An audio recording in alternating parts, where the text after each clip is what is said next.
What happens when you stop chasing approval? Picture this. You're standing in front of the mirror, rehearsing what to say. The words keep changing, because every version bends itself around one silent hope. That they'll like you. It happens at work when you downplay an idea so you don't seem arrogant. It happens in texts when you delete the message that felt too honest. It happens when you tell yourself, I'm just being nice. But what you really mean is, please don't pull away. Here's the betrayal. Every time you reach for approval, the connection you crave moves further away. What once felt like kindness starts to feel like hunger. You become hyper-attuned to tiny cues, the delayed reply, the tone shift, the sigh. Your nervous system reads every silence as a threat. You think the chase will end once they finally see your worth. But the moment they do, the satisfaction evaporates. Because it was never about them. It was about the chemical reward that fires in your brain when someone says, you're enough. And the more you feed that loop, the less you trust your own signal. It's a quiet kind of exhaustion, the feeling of living like a product waiting for reviews. You keep editing yourself, convincing yourself it's growth. But deep down, you know you've traded authenticity for applause. This is the betrayal nobody warns you about. The pursuit of approval promises safety, but it silently erodes your sense of self. And the moment you realize that, the whole story of your relationship starts to change. There's a reason you crave approval so deeply. It isn't weakness. It isn't neediness. It's biology. Thousands of years ago, being accepted meant survival. If your tribe rejected you, you didn't just lose friends, you lost warmth, food, and protection. Your nervous system learned a simple rule, belong or die, And even though the world has changed, the wiring hasn't. Your brain still interprets social disconnection as danger. When someone ignores your message, your body doesn't think, they're busy. It thinks, I've been cast out. That's why rejection hurts more than we admit. It activates the same brain regions as physical pain. The orbitofrontal cortex, the anterior cingulate, areas that process real injury. Your body reacts as if you've been struck, even when all that happened was silence on a screen. And then comes the illusion of safety, approval. Every like, every compliment, every nod from someone you admire triggers a small surge of dopamine.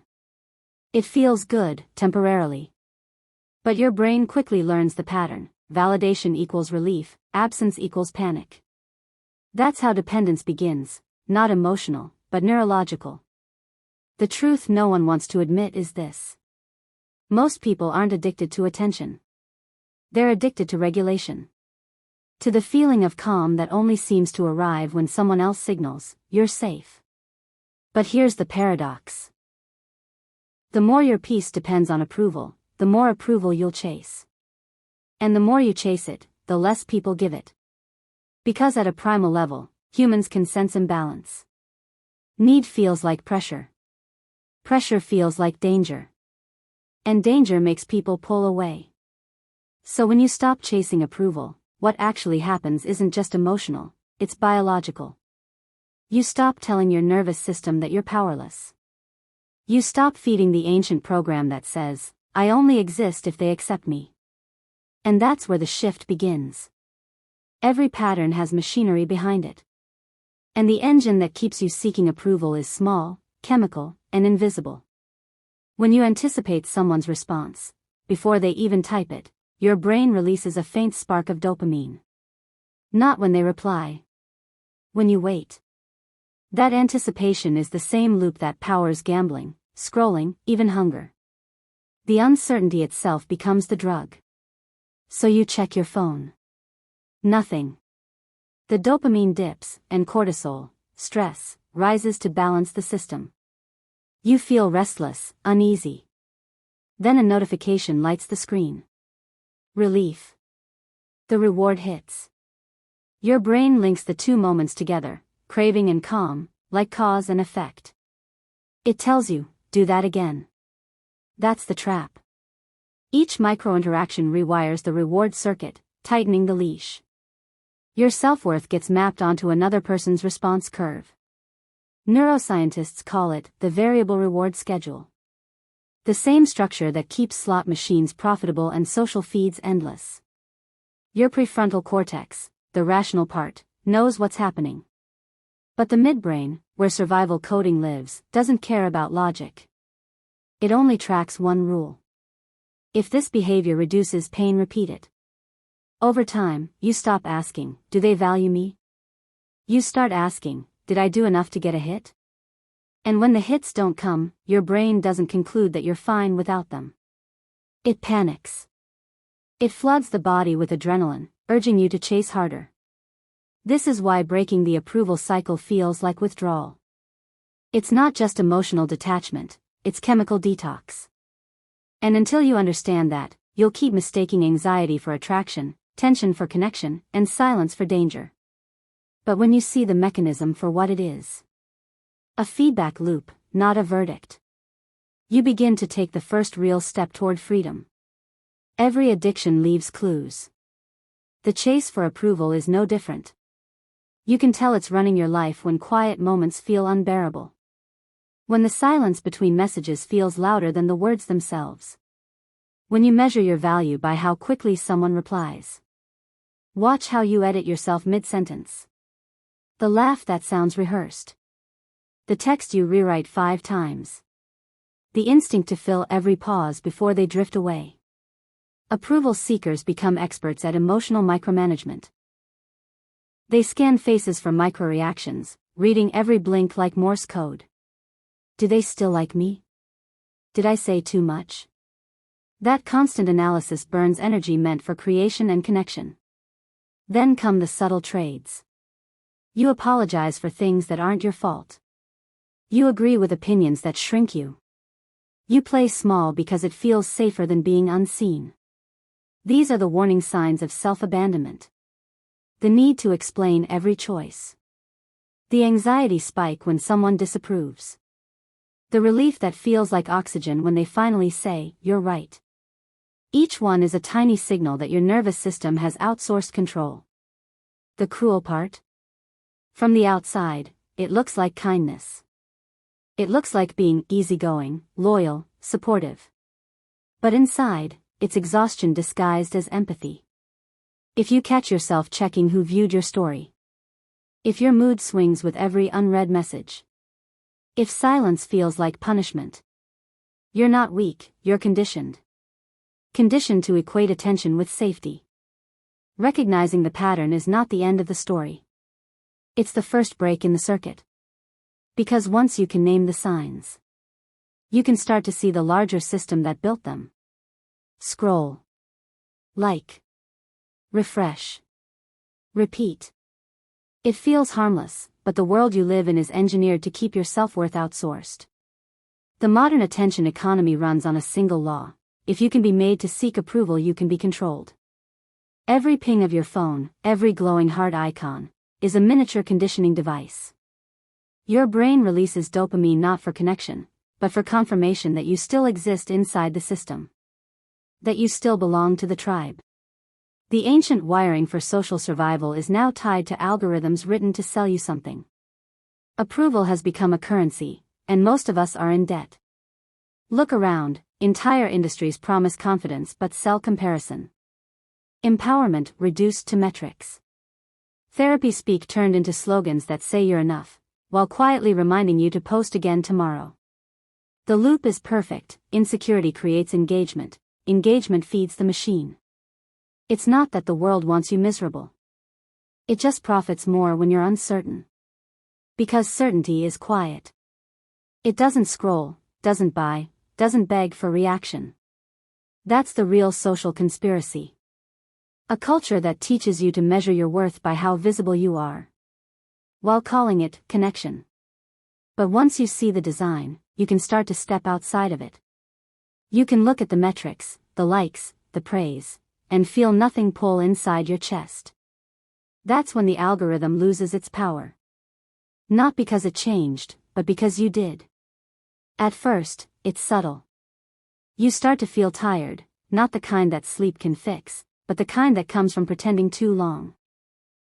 You've been performing for applause that never arrives, chasing signals that used to mean love but now only mean noise. And then, one day, it hits you. You don't even know who you're trying to impress anymore. The mask has fused with your face. Every text you send, every post you make, every joke you tell feels rehearsed. This is the moment your brain begins to rebel. Neurologically, it's burnout, dopamine depletion, emotional dissonance, identity fatigue. Your reward circuits no longer respond to approval.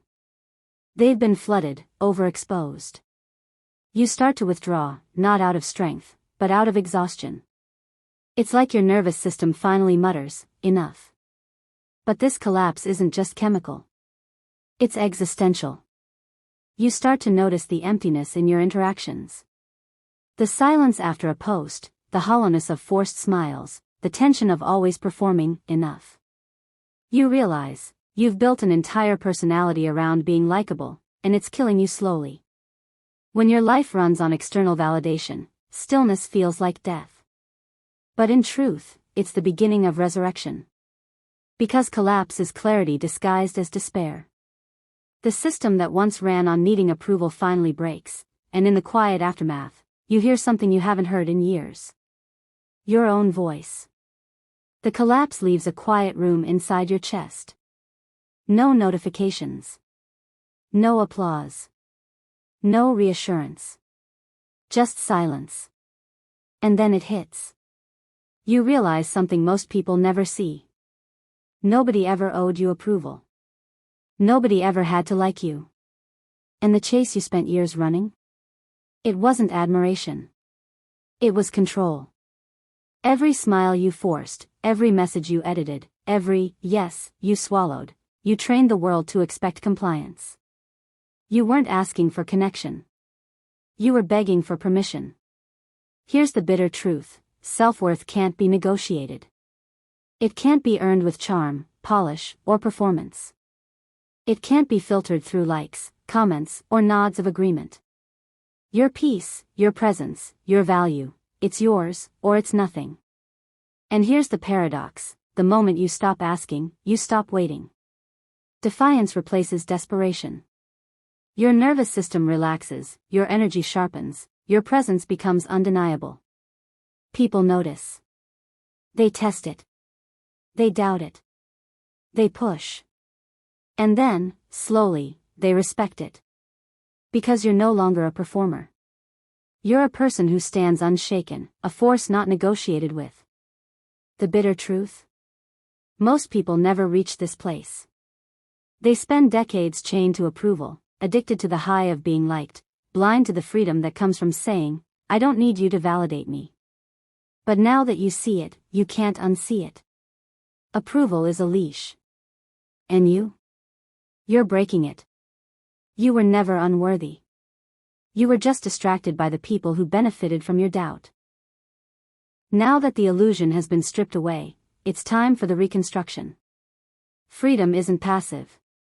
It's deliberate.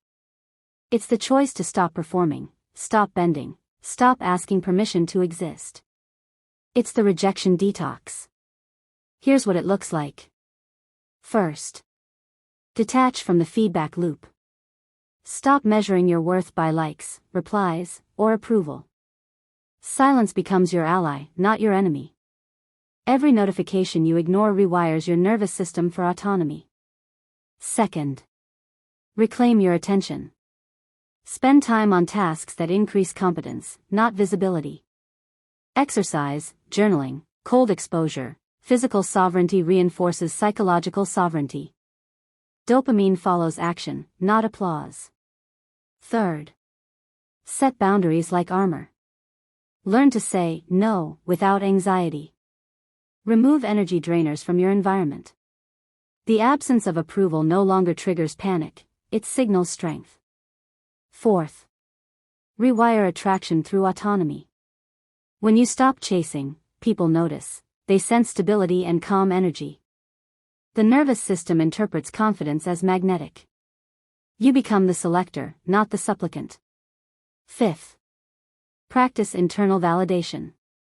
Celebrate small victories privately. Track progress in personal growth, not social feedback. Self-confirmation becomes the new reward loop. The moment you internalize this framework, something remarkable happens. The nervous system that once trembled for approval now pulses with autonomy. Your energy shifts. You walk differently. You speak differently. And the world starts to respond differently, not because they owe it to you, but because you no longer need it. This is the culmination of the journey. Collapse becomes clarity. Silence becomes strength. Rejection becomes liberation. The ultimate truth. The moment you stop asking to be chosen, you become the one who chooses. Thank you for watching. If this resonated with you, leave a comment. Until next time, bye.